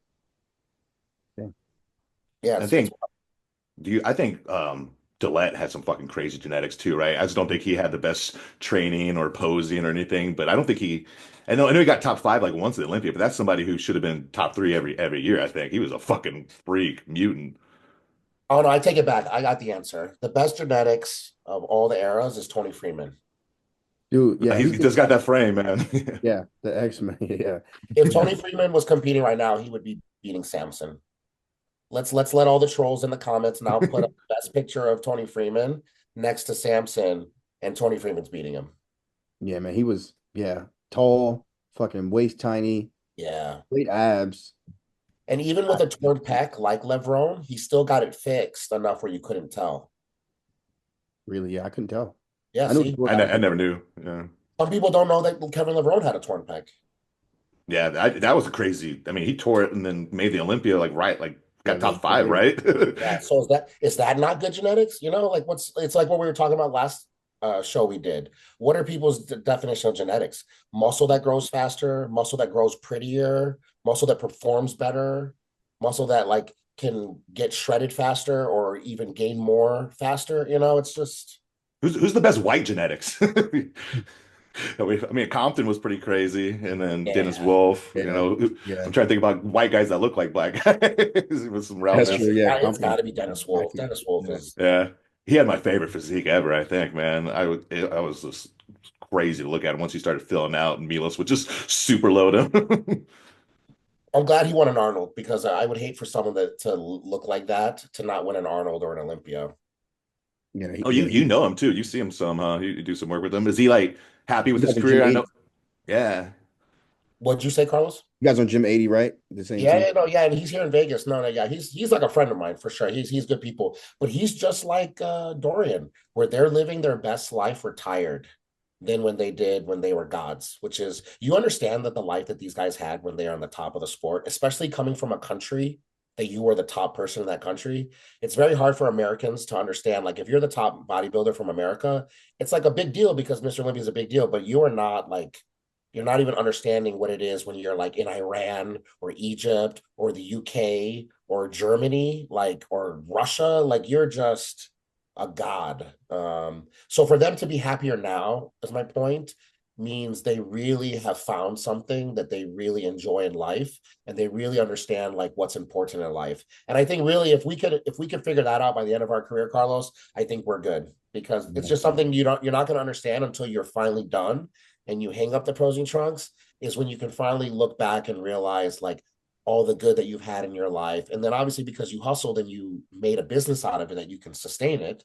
I mean, look, if Dennis Wolf and Dorian were broke, they wouldn't be the happiest they've ever been. They obviously financially did their, due diligence while they were, you 100%. know, on top. And But it took yeah, Dorian some time, he talks about it like it's not like you find that right away. I mean, I'm sure Dennis, obviously he came back and I'm sure he struggled with his injury. It probably took him a little bit to find that piece, I would imagine. yeah, I was just talking to him. I just did a shoot with him a couple weeks ago, and I brought up about his neck thing because I was wondering if my shoulder thing that you've been helping me with for so long, if he ever had any um, kind of like red flags that it was happening, and he kept pushing on, kind of like how Ronnie did. Ronnie was Yeah. told several times that his back was fucked up. He kept doing it. So I asked Dennis, did that happen? And then he kept pushing, and then he made it worse. And he said no, that once it was bad, it was bad. Yeah. Like, it It's a wasn't. nerve thing. Yeah, it's a little Yeah, yeah, yeah. different. It wasn't something that he was stupidly being ignorant about, and he's stubborn and just kept training. But no matter what, we can all remember that last Arnold where he came back and it was like his muscle was just atrophied so bad. Yeah. And it's just so crazy that he didn't right. What are the main problems in bodybuilding? Knees, shoulder, like he didn't have any of those. He didn't have any shoulder problems, knee problems, lower back problems. He just had something in his neck, and it ended up ruining his whole. Was it an accident? I can't remember. It was an accident, wasn't it? Oh, it wasn't even an It accident. was it's just from training and shit, huh? Yeah. Oh, Oh, Yeah, I don't know if you guys follow him now, but you see him. He's jumping out of planes. oh, I yeah. didn't know He that. skydives. Because you know how many times you have to jump to be able to jump by yourself? It's like a shit. Like a fuck ton. Yeah. So now he's Really? jumping by himself. He doesn't jump Oh tandem. shit, that's And then he scary. just went to Russia 2 months ago, and he's jumping off this huge cliff into the water. Oh my God. And he told me that he jumped off, and then it was fine. And then of course he wanted to go higher so that now he can film it for social media. And he didn't plug his nose or whatever it was, Oh so no. up into his nose. So Dennis has been kind of fucked up for a little bit trying to Yeah. off that thing. So, but these are things you wouldn't do if you were a bodybuilder. So now Yeah. he's probably doing things that he's probably always wanted to do. Like, good for him. Are you guys into thrills like that? You ever done anything like that? Would you skydive or do some shit? I I know you jump. skydived before, Oh so yeah, I skydive. That's the best thing I've ever done in my Yeah. life. Oh yeah. Yeah. There's no Where, better where, high. where was that at? Was that out there? Or no, it wasn't available. I guess we never talked about it. It was after Chicago when I was going through my Yeah. depression. I Oh, literally really? jumped. I only jumped because I didn't care about living. And You're like, let's see what happens. and now when we're competing now, and whenever like even my buddies they wanted to go four wheeling, I went, but I was so scared because I'm like, oh my God, I'm gonna like fuck my Achilles up, I'm gonna mess my tendons up. So I do so many things, so many worried about bodybuilding now that it shows what kind of headspace I was after Chicago when I was so depressed. And my buddy's like, you want to jump because it was the lowest I've ever weighed. So you're even able to jump. Yeah, I was wondering, like, how does that fucking work with your big ass 300 Yeah, pound, it ended up working 270? where the guy who was on my back, he was so small that the It's a total jockey. weight, he looked like one of those little backpacks that you put on kids at the beach. Yeah, his feet didn't even touch. I would stand up and his legs aren't touching. But yeah, and I just remember going up because I'm going with my best friend and he has kids. And I took this picture of him that I put as my profile picture of him because he's so scared. Because someone who has children, Yeah. job, a wife, like you have things to lose. And it's just me, like, I don't care if I lose or not. So it's so crazy. But when I landed is when I decided to do Tampa. I literally landed. When I took off, I told Chris, I'm not doing Tampa. I'm done after Chicago. Tragili in his video about me putting synthol in my booty was just I never saw that.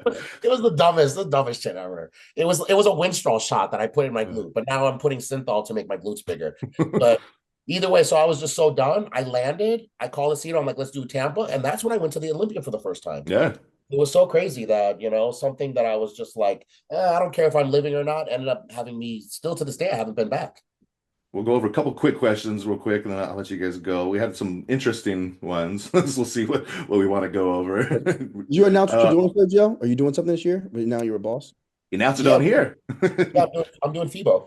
Hell Yeah. yeah, bro. What's that Yeah. like 10 weeks? No, no, no, no. It's like 13, 14? 14. 13? Yeah, 14? yeah. Okay. Yeah, it's I the don't middle know. of April. Oh, that's right. I thought it was like early April. No, yeah, Like first weekend. yeah. I'm trying to brush up on my German, Ah, danke schön.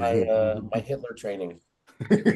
Are you going out there, Carlos? I want to go to FIBO. I hear it's a crazy expo. So, is that after South America? If it's after South America, Yeah, then right? It Yeah, is. yeah. Yeah, it is. yeah. If it's after South America, then yeah. I'm not. I'm kind of on the fence about South America, but yeah. Did you lived in Brazil for a little bit, Carlos?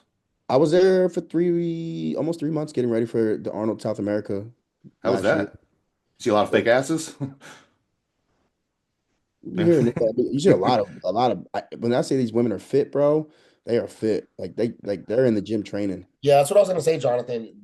The fake asses are the Brazilians in America. Those Americans, yeah. The They don't Brazilians need to in South think. America, they can't even afford a BBL, let alone be able to eat it. They Yeah, don't they don't need it, man. I'm telling you, the homeless women got the biggest booties you'll ever see. they're big, yeah, motherfuckers too. They're in the But gym. but you can see where Jonathan he asked you how it was in Brazil. You're probably going to talk about the food, the culture, the experience. He went straight to the ass. Yeah, that's So where I'll my mind ask is. you from a mature standpoint, Carlos. How was Brazil as a country? Yeah, it was cool. It was good. definitely different, just from home, man. You spent some time there. It's just different. It's kind of hard to get like, access to like the same quality foods, like from like white as far as like whitefish and stuff. So because a lot of it's mostly farm raised, which is, okay, but I got a bougie stomach with the colitis, so I got to be careful with what I eat. Yeah, it probably got fucked there, huh? Was it probably a lot worse over there, I would imagine. No, I mean the I went to a butcher to get like my red meat and my chicken, so it was all good. But as far as like whitefish, I know like one of the guys on my team on Darkness, he's the head trainer for them. He would order the tilapia in, and it would be like it was still farm raised, but it was like a better quality. So let's see what we got real fast. This one's kind of funny. So, if everyone in the Olympia last year fought to the death, who do you think wins? That's a good question. We'll get some ridiculous ones. I feel We've like done some Andrew serious wins, shit. bro. I don't know. Everyone Uh, in the Olympia. from last year, yeah. Andrew, I think I think Bonac's hardcore, man. He doesn't he get hasn't he been Yeah, no, shot? look, I'm telling you, I think Bonac killed someone before. Yeah, I mean, doesn't he have a bullet in him or some shit? Like I heard him Yeah, talk about it yeah. before. Bonac's hood. He's straight Uh, hood. I Sure. mean, Andrew knows how to fight though, right? Doesn't he like a martial artist? Yeah, but man, you would honestly take so much to make Andrew be aggressive towards you. I couldn't even imagine what you would I have can to. see Bonnick turn it on. He's emotional, Oh man, he's I got remember a the big video heart. of him like spazzing on Louis Marco, bro. Louis. Oh yeah. Man, Cedric and Bonac got into it at the press conference. You remember that a couple Oh, years ago? really? Oh A shit. while No. ago now. Yeah, because and it is. It's just one of those things where Cedric. He was very like it's the same thing. He's dealing with his own demons, his own anxieties, and I know how that is. Like, man, if you're like, especially if I'm at the gym and I'm like stressed about something, I might not be so like, hey, how's it going? And at the Olympia, we are all brothers, and it is that time where you finally are seeing someone you haven't seen in a while. And look how Bonac was towards Samson when he won. Yeah, I was gonna say that earlier. He's very invested in his brothers, like his fellow brothers in iron. It was almost And awkward. It's like hugging him on the ground. Yeah. I even saw him go up to like Chris and was like talking about Andrew and like trying to like figure out like okay, what can he do better, help yeah, the team. yeah, yeah, Literally yeah. right after the show. Yeah, Bodak's a perfect example of the image of him. It doesn't look like the most like sincere, caring person. The gold tooth, the dreadlocks, like giving people that treat him bad attitude. But he is a very caring person. So Yeah. either Cedric just wasn't very talkative, and he called him out at the press conference. Like, you come in here, you don't say hi to anybody. You're full of yourself. Yeah, I can't believe you guys don't remember that. They got into it big time. Oh no. Yeah, Cedric's just probably full of anxiety and shit. Poor Cedric. I kind of feel bad for him. Yeah, exactly. Yeah, he literally was like height where we're pumping up in the back of the Olympia. He took his own weights to go behind the curtain, and you would just see Cedric's head pop out to see if it was time to go or not. And that was the only time you saw Cedric. He was just hiding because he just wanted to be alone, and He was that's how he totally does. different at the Arnold, right? Because he seemed like different. But it's probably one of those things that we were just That's what talking I'm about. saying. Yeah. In the Arnold, he feels in his element because he does really well. At the Olympia, there's so much pressure about how he's not winning right away. He probably has an anxiety towards the Olympia. Yeah. I heard him talk about that before too. Yeah. But yeah, I guess we could say Bonac for sure is the killer. Is that what you think, Carlos? Or you going with Andrew, you said? I'll agree with it. Yeah, I think we're all three on him. This is kind of random.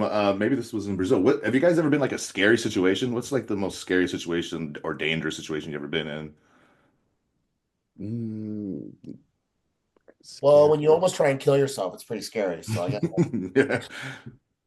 Yeah, it's scary. My friend doesn't watch this podcast, but like one of my friends in college like tried to off themselves and I was like there and I had to like help.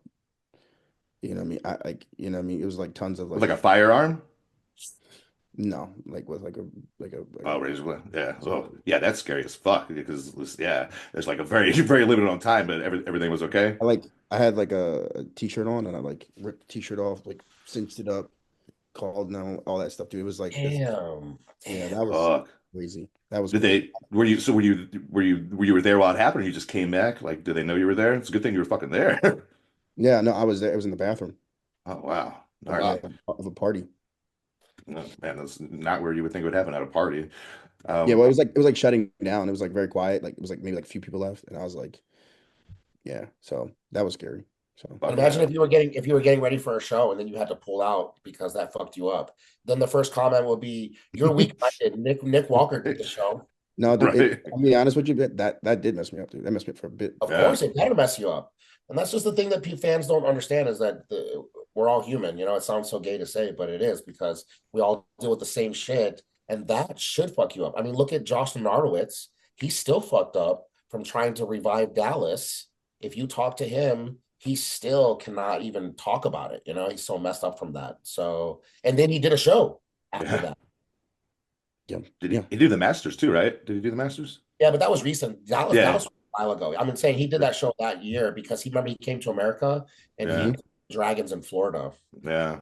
Yeah. Yeah. Mhm. That's another guy who had just one thing happen to him, like Dennis Wolf, and then you went from being able to Josh that year. I think he won like 4 or 5 shows. Dude, he was insane when he Yeah, came on the scene. insane. He does He was one of the lunges best white guys for a while. Oh, with those, he doesn't do those, but he did that with those. Talking about the fucking like 4 plates and shit. 405 lunges, He man. said that Just fucked him up after he did that. He said he was fucked after he oh, did really? that. That's funny. Yeah, yeah, that was like just for the video, but that's Fuck fucking wild. man. Jesus Christ.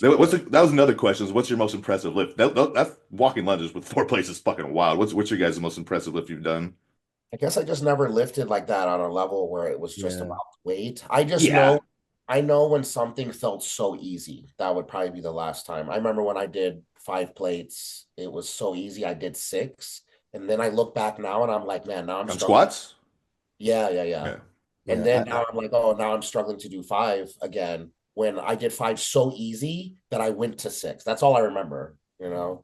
I did. I was with when I was in Dubai, and I trained with Larry Wills. I did. I did 6 plates for like 8, and then I immediately drop set to 4, and Uh, I went straight to 4, and I kept going, and I did like maybe like 10, and I look back at that, and I'm like, I shouldn't have did that because it was in like one of those powerlifting racks with no supports, like no safety yeah. racks, and I'm like, it's just like 2 skinny guys on the side of me, like Larry Wills behind me. I'm like, well, Larry can pick that up by himself though. But oh, yeah, for sure. bodybuilders shouldn't work out with Larry. But But yeah, yeah, that was you would have been done, bro. I mean, yeah, that, that people don't remember when Callum tore his bicep, he was doing the 405 lift with Chris. C Homestead. Yeah, right? So C-Bump could have yeah. torn his thing then. Not that Yeah. his biceps were winning shows anyway, but still, it would have been enough that it was such an eyesore that there's no way he would have been what He's he got to was. think of that. I bet that was that could have fucked his whole career. It's Yeah. crazy how the trajectory of their both careers Yeah. from that day went completely Because off. they were both like pretty hot on the scene. Like Callum, I Oh mean, he yeah. still If is, Yeah. but anything, maybe Callum was a little bit more. Yeah. Yeah, just not on the bodybuilding, not on competing, but in social media and making money, he was absolutely the yeah. guy. And he still had a really good his physique was really pretty good though Yeah. back then. Yeah, yeah, Yeah. yeah. He still does now. I mean, Yeah. he's decent. It's just the game is advanced so much that for him to be able to catch up now is just not possible. Well, he's fucked up his quad too, like his knee. He's had some injuries now too. Yeah, yeah. In Was he addition, like rappelling off of a cliff? yeah, I think he did it like Oh. twice, something. Yeah, See, stay away from dangerous things. No. yeah, right. And then maybe we'll try one more. What is this one? Well, if you guys weren't competing, like, what do you think you'd be doing if you weren't bodybuilders? If it wasn't anything in the fitness, I'd probably just do my, just work my 9 to 5 job. You know, what I mean, working for University of Penn. Probably something more than that though. I probably just figure it out, like maybe do something within the same area, but I was going to get into more government work, communications. What if you were to do something in the fitness industry, not bodybuilding? Oh man, I don't know, dude. Like probably just work on. I always loved training, so maybe just working with athletes. Something Yeah. like what like Chris Comier does with athletes. I love training, so yeah, training other athletes, still being involved would be pretty cool. But What yeah, about you, Sergio? What do you think? Yeah, I mean, I had all those scholarships that I was doing for all the sports, like actually water sports, like me playing water polo and being on the swim team is really what I was really doing the majority of my life. So I You're the probably would. darkest guy? You're the darkest guy playing? You fucking racist. I'm asking. I didn't say for sure, but were you? I mean, the answer is yes, but you're still racist. Okay. But yeah, I probably just because that's what you do when you're in high school and you go to college is you just keep playing out those collegiate sports. So I probably would have just played that out until whatever that took me to. I mean, there's no way I can imagine that I would be in the Olympics, but I don't know. You never know. I mean, but I was good. I was really good. The problem was is that wrestling water polo, and track are all the same season. They're all like a winter sport. So at one point I had to choose, and I ended up going with track, which then I was like the best in the state of Illinois doing hurdles. But then it was like the same thing. Like once in track and field and sports that are on time, not scoring points, time, it gets boring after a while because you'll train for 2 years to shave an eighth of the second off of your time. Yeah. So there's nothing to like, there was nothing for me to like look forward to anymore. And especially once you are the best in your state, you're not losing until you go to like a like for the whole country, something like that. So I don't know if I would have finished it, but that's probably what I would have did.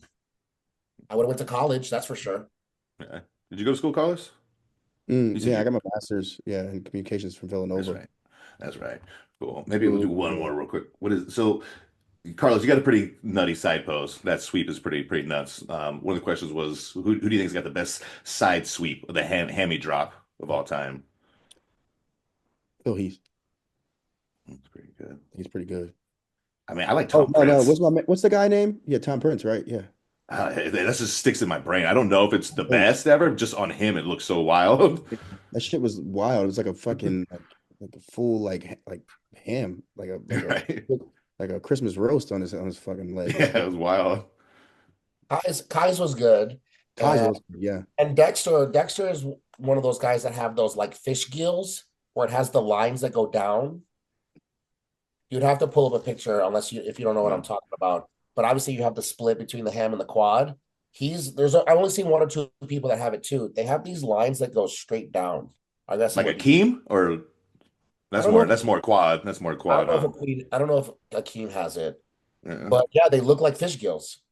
And it's just always the craziest thing Dexter had on his side shot.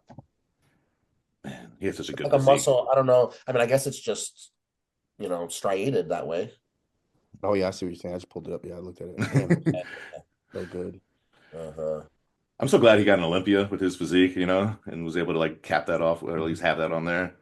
Yeah, no matter what. Right, exactly.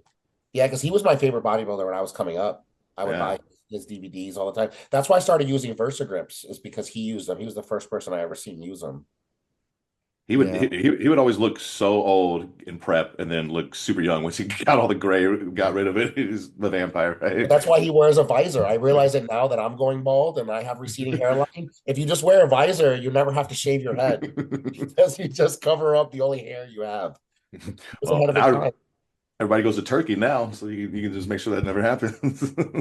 I want to go just because I actually have like actual hair. Like I used to put like gel and hairspray in my hair, but you have to not train for like fucking 4 months. Oh shit! I didn't realize it was that long. Well, Is it you because can't. Bumstead did it and then he competed? Did he take 4 fucking months off? Yeah, yeah. He went on fucking vacation, did all that. 4 months is a long Yeah, I time. think it was right after the Olympia, so he always like chills out after Olympia Yeah, anyways. I guess he's But you classic, definitely can't. You definitely can't sweat. You can't sweat for like a month or something at all. And then you definitely can't even start training until I think it's like 2 or 3 months for sure. Man, well, Well, this is good, guys. I'm really looking forward to watching you on stage, Carlos, and I'm glad your stomach's doing better. You haven't had to do anything else to mitigate it. Your food choices haven't had to be like changed or anything. You're able to eat the traditional bodybuilding stuff. yeah, yeah. I mean, one thing I will say is that I had to switch up my like source of like just getting my chicken. So I get it from a butcher now, or I get it from like an Amish like meat market, just because I used to get it from Costco, but I was finding that like it was just like upsetting my stomach. I don't know what it was. Maybe it was just I don't know whatever they give their chickens, but it was just upsetting my stomach a bit. So yeah, I just get my chicken from a butcher or from the Amish like meat market, and it's fine. Um, and yeah, yeah, I'm literally eating just chicken and fish, like no Have you red meat. have you done the BP7 157 BPC 157 for your gut? I mean, I know if you take it anywhere, I Yeah, hear it's supposed to help with gut health. I got some right here. It was right over there. I have some. Yep. You Yeah, think I've that's been doing been a pretty lot. helpful? Yeah, actually, yes, yes, that's Okay. been helping out a lot. And yeah, and I just stay on like taking a lot of glutamine. I Yeah. take a shit Like ton of 15 glutamine. grams or what? Oh, man, I take like 40 grams a day. Oh Oh, fuck. Yeah, shit. okay. Yeah, I'm trying to get the tips for you, man, because I don't think I've had it quite as bad as you, but it's fucking hard, especially when you're pushing or when you're dieting. That seems to be when it flares up for me. So yeah, oh, for heavy sure. glutamine, heavy in BPC, and you Yeah. can put that anywhere, right? And it's just gonna affect your gut. You don't have to like shoot the BPC somewhere I've specific, been right? using these oral capsules. Okay. And I'll send you the link. I'll send you the link. Cool, That cool. are the ones I use. So yeah, I use those and they've been helping out a lot. It also has what is it, KPV in it? Um, Dom Super Slice put me onto it, but it's a little bit expensive, but honestly, I find that it helps. So I mean, I anything's worth it if it gets your stomach not being fucked, so you can process the food. yeah, yeah, we can go on horror stories, man. I don't want to talk about it. Yeah. Um, but yeah, I'll shoot that over to you because it really works. And then yeah, other than that, I'm trying like I just make sure I eat the foods that digest well.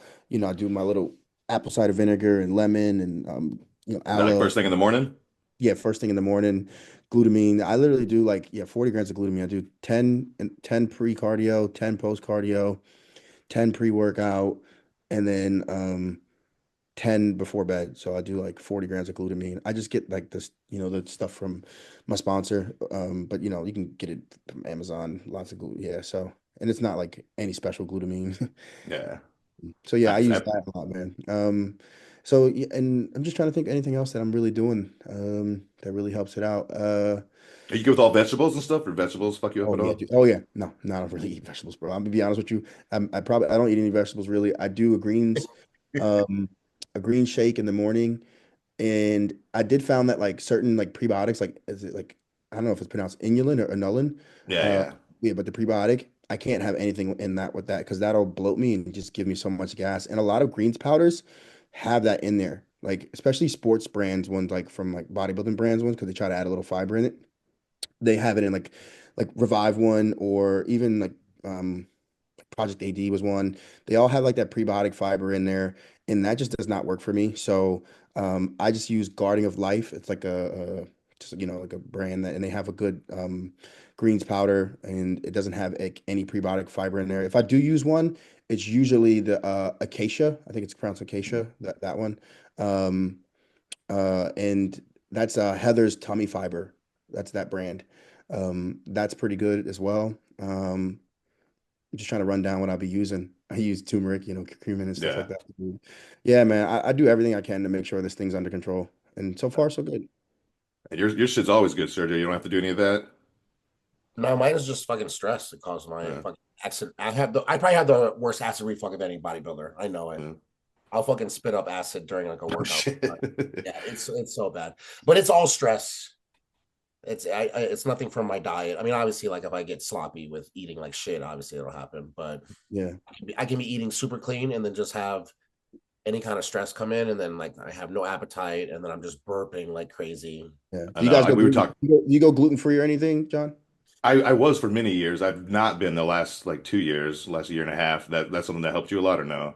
Yeah, yeah. I find out it helps me a lot. Like I can't if I have like anything with gluten, like I'm holding water. Like you Yeah. won't visibly see me hold water, but like it's definitely like, I'll be up like 2 pounds, like the next day just from just gut inflammation. You good with oats? Gluten-free oats. Yeah, he can do them fine though. Some people I know still fucks them Yeah, up. Bob's Red Mill, gluten-free Yeah. oats. Nice. Everything I can. Cool. You I old appreciate it, man. man. I'm gonna Yeah, try all everything. that shit. Yeah, definitely. Well, I'm looking forward to seeing you. You look like a fucking freak. I can't wait to see your next updates. You're not going to Ohio, are you, John? Nah, I would like to go to FIBO. I mean, I'm gonna try to make that happen. But I mean, I didn't love the Arnold last time. It's like the festival's not quite what it used to be the first couple times I went, and I don't know. I think I'm gonna try to go to the FIBO. Yeah, I'm gonna try to go to FIBO too, man. I've heard it's the shit. Like I heard it's like It's the bro. It's the big. It's like three Arnolds put together. Yeah, yeah. I want to see some of those like foreign girls, those influencers over there that don't come over to the US. You see them over there I see what you're sometimes. talking about, bro. Look You at this see where guy. it's going, right? How was Brazil? How was the booties in Brazil? Uh, I want to go to Germany for FIBO and for Sergio. No, no, no. Just For some, the just some European Eastern women. European girls, Just some Well, European. this is a bonus. Awesome. All right. Thank you guys so much. I really appreciate it. Really good to meet you, Hey, Carlos, bro. man. Awesome pleasure, man. It's been awesome, guys. And always, man. Sergio, man. Love you, bro. And I'll hit you up, okay, man? Oh yeah, for real. Let's get on this routine, bro. We got best poser. We got to win. Yes, Yeah. yes, yes, yes. For Yeah, sure. Awesome. All that. right. I think that song you pick is gonna be cool Wait, too. okay, cool. You already got everything picked out. Do you want to say what the song is, or is it a surprise? Um, it's not a surprise, man, but it's a superhero theme. So, Okay, cool. That'll be awesome. Very fitting. Awesome. Thank you guys so much. all right, guys. Peace. I Later. appreciate it. Take it easy.